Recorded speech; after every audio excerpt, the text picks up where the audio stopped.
ఎన్నిసార్లు వచ్చారు తిరుపతి? నేను 50 సంవత్సరాల నుంచి నాకు ఊహ తెలిసిన తర్వాత ఇది 50వ సంవత్సరం. సంవత్సరానికి 2-3 సార్లు వస్తుంటాను. నాకు ఇది జరిగిన తర్వాత రక్తం ఉడికిపోయింది. లడ్డు విషయంలో ఇంతకు ముందు లడ్డు తీసుకెళ్తే ఫ్రిడ్జ్ లేకపోయినా కూడా 1 మంత్ ఉండేది, 1 మంత్ నిల్వ ఉండేది, 1 నెల ఉండేది.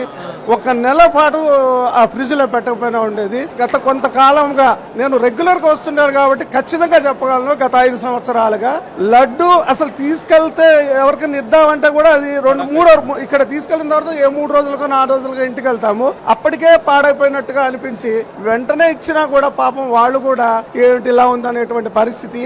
నిజం చెప్పాలంటే అండి, ఆయనకి డబ్బు కొదవేంటండి, ఆయనకు పొదుపు చేయడం ఏంటంటే నాకు అర్థం కాదు. సాక్షాత్తు లక్ష్మీదేవి భర్త, ఆయనకి డబ్బు కొదవ ఏంటండి, అటువంటి చోట పొదుపు ఏంటంటే నాకు అర్థం కాదు. అంతమంది కక్కుర్తి, పొదుపు, డబ్బులు మీకు ఎందుకంటే ఎవరికి కావాలండి? ఆయన తలుచుకుంటే నేను పరకామనికి PVSR ప్రసాదరావు గారు 2012లో పరకామని పెట్టారు. ఆ 2012 నుంచి ఇప్పటి వరకు నేను పరకామని సేవకు వస్తున్నాను. సంవత్సరానికి 2-3 సార్లు వస్తాను ఆ సేవకు కూడా. నేను సెంట్రల్ గవర్నమెంట్ లో విజిలెన్స్ డిపార్ట్మెంట్ లో పనిచేస్తూ కూడా సెలవు ఇవ్వకపోయినా సెలవు తీసుకొని వచ్చేవాడిని. అసలు పరకామణిలో డబ్బులు పెడుతుంటే మాకు ఎంత ఆనందం వేసేది. ఆయనకు డబ్బులు కొదవ ఏంటండి, డబ్బుల కోసం కక్కుర్తి పడ్డామంటే ఏంటో నాకు అర్థం కాదు. కేజీ 370 రూపాయలు 370 కాదు, కొన్ని 3000 అమ్మినా సరే ఏదైతే ఫ్రెష్ గా ఉందో, ఏదైతే జనాలకి ఏదైతే ఆస్వాదిస్తున్నా. అసలు ఇంకో విషయం చెప్తా మీకు, వెంకటేశ్వర స్వామి దర్శనం అవ్వకపోయినా ఆ లడ్డు ప్రసాదంలో దేవుడిని చూసుకుంటాం. మేము లడ్డు తీసుకెళ్లి ఎవరికైనా ఇస్తే ఆ లడ్డుని కొంచెం ఇచ్చేవాళ్ళం పూర్వం.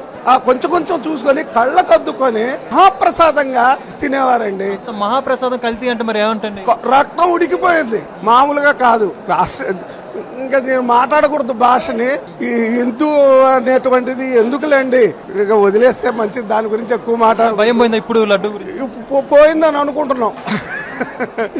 ఎందుకంటే ఇప్పుడు చూసాను, మేము ఎక్కడో క్యూ కాంప్లెక్స్ లో ఉంటే అక్కడికి వస్తున్నది వాసన, నెయ్యి వాసన. ఎక్కడో వైకుంఠం కాంప్లెక్స్ లోకి వస్తున్నది వాసన. దాన్ని బట్టే మార్పు వచ్చిందని అనుకుంటున్నాం. అన్నదానంలో తేడా వచ్చింది మరి? అన్నదానం నేను పొద్దున ప్రసాదం తిన్నాను. ఇంతకు ముందు 5 సంవత్సరాల్లో మాకు ప్రసాదం కాదు కదా, వారు కాదు, నిజం చెప్తున్నా. అటువంటిది ఇవాళ మేము రాగానే ప్రసాదం తీసుకొని తిన్నా. నాకు అంతే, దేవుడు అంటే పిచ్చి అండి. నాకే కాదు, కొన్ని కోట్ల మందికి పిచ్చి ఆయన అంటే.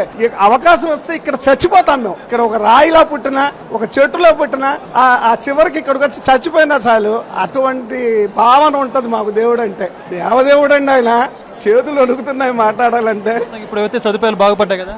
Yes, I'm very very very happy. ఇప్పుడు నేను ధైర్యంగా అందరికీ అరే కొంచెం బతుకుంది అని చెప్పొచ్చు.